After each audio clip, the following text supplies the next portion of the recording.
So today we're going to do some more CCSP study and take a look at some external sites which I think are quite useful for you to include as part of your exam preparation. So which sites am I going to look at today? OWASP Top 10, NIST definition of cloud computing, STRIDE definition, DREAD definition, CIA definition, CAKE definition, and this is not the cake that you eat either, SSO SAML, and the Uptime Institute tier certification. Why I'm highlighting these is while this is all included in the official courseware or the whatever study guide you choose to take for this exam, I did notice quite a lot of questions throughout the exam which required a very thorough understanding of each of these concepts and definitions. So I'm going to go through each one and I'll point out the areas which I think are most relevant to you. All right, let's go through each one briefly, one by one, starting with the OWASP Top 10. So there's nothing new as part of OWASP Top 10. This has been around for quite some time, and any seasoned IT professional will most likely be familiar with this already.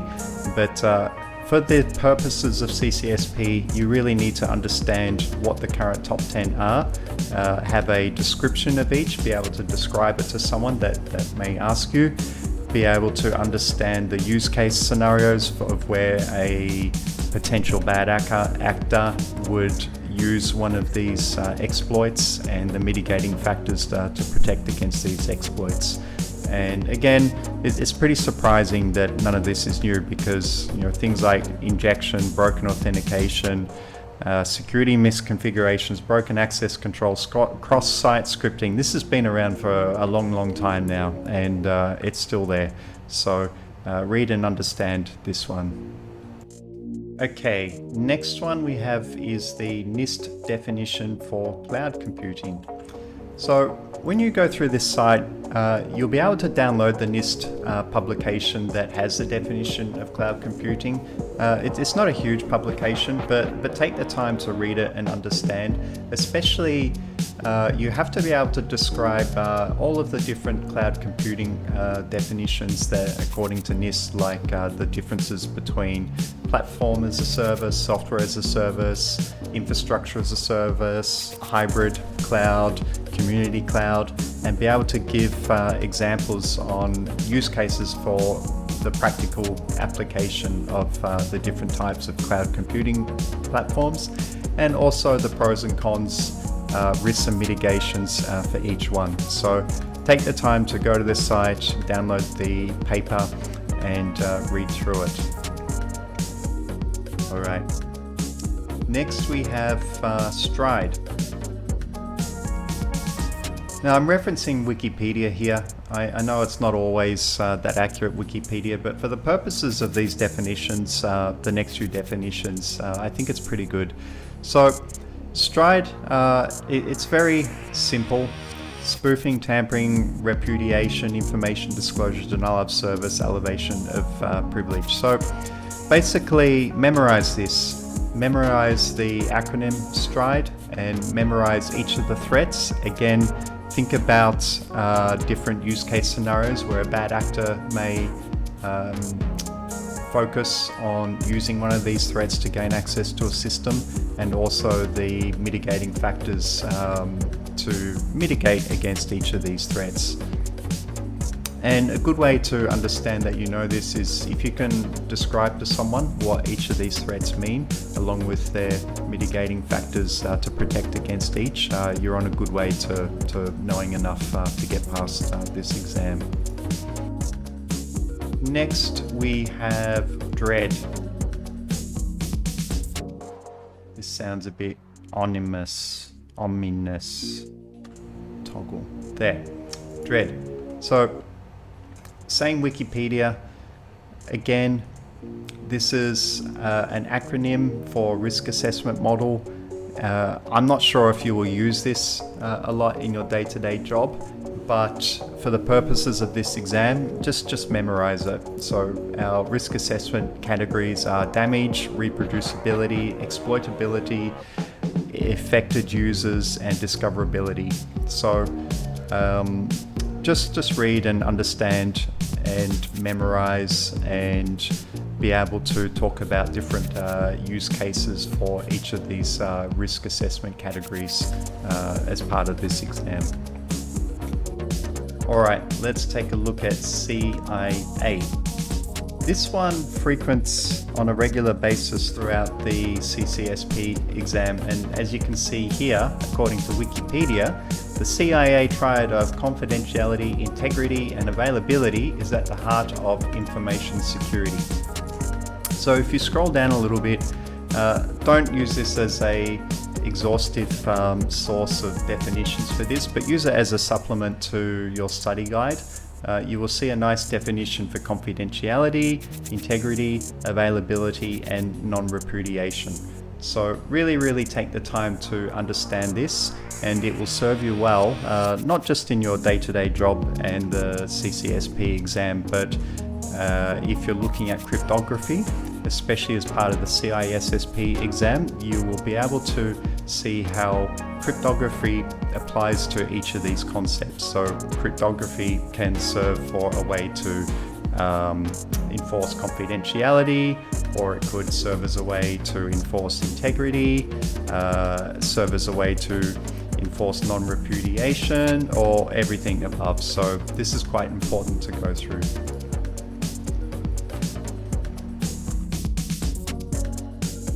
Cake. You may not have heard this before. I hadn't heard of this until I'd started the CCSP study. It's not something that I have used in my line of work, but nevertheless, it's actually quite important to understand. So on this site, you will be able to download the CAKE assessment questionnaire. And to do that, you have to give them some information.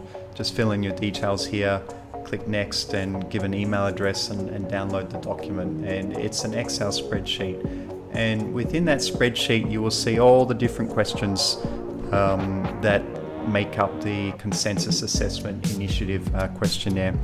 And while I don't think you need to know each and every single question that makes up this assessment, you should at least download and look through it and be familiar with some of the types of questions that it does ask, because from time to time this will be referenced in the exam. Okay, next we have single sign-on. Where to begin? This is a really huge topic, and what will help immensely with this exam is not just studying whatever resource you can get your hands on for single sign-on, but also having some real-life practical experience with configuring single sign-on in a working enterprise environment. So read through this, and the Wikipedia article will then give links to other articles to read. And the key items to point out here, I think, for this exam are OpenID, understand that. Then go down, have a look at Kerberos. This one had some mention in the exam and the courseware. Then especially Security Assertion Markup Language, SAML, particular SAML 2.0. Have a very thorough understanding of how this works, and really you should have a good understanding of this anyway if you're working in IT security or IT architecture or systems design. This is the heart and soul for modern single sign-on, especially between different non-related external systems. Okay, let's take a look at the Uptime Institute tier certification.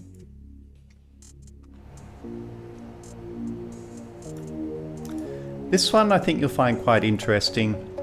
It's something that I've used quite a lot throughout my IT career. And in terms of the CCSP exam, you absolutely need to know the differences for classification between each tier data center, especially when it comes to these key points. Physical data center layout, including CCTV, security camera types, positioning, nighttime, daytime, etc. You need to understand the different requirements for power redundancy to satisfy each tier. You need to understand the different requirements for network redundancy to satisfy each tier, as well as the heating and cooling system redundancy. Then there's actually quite a lot in the exam that talks about the different fire retardant, fire protection systems that are available as part of these data center tiering classification. Why this is relevant for CCSP, you may ask. One of the core requirements for selecting a cloud provider or any sort of data center provider, if it's cloud or co-location, is you'll want to take a look at the type of data centers that they use underneath. So for example, an AWS availability, full-on availability zone would be residing in a tier 4 data center, I'd hope. Whereas an edge site, a cache-only edge site might reside in a tier 3 or maybe even a tier 2. I don't know, but I'm just saying that as a point of reference. That's the sort of reason that you go through this as part of CCSP exam. So take the time to go through each one and really understand the differences between each tier. So that concludes what I wanted to go through today. Don't treat this as a definitive source for your CCSP study. Use this as a supplement to the study guide and course that you are already undertaking for preparation of this exam. I'm only pointing out that these sites were very useful, I found, for my study to go through and familiarize myself with the key concepts that each one presents, and it really did help me with getting through the exam.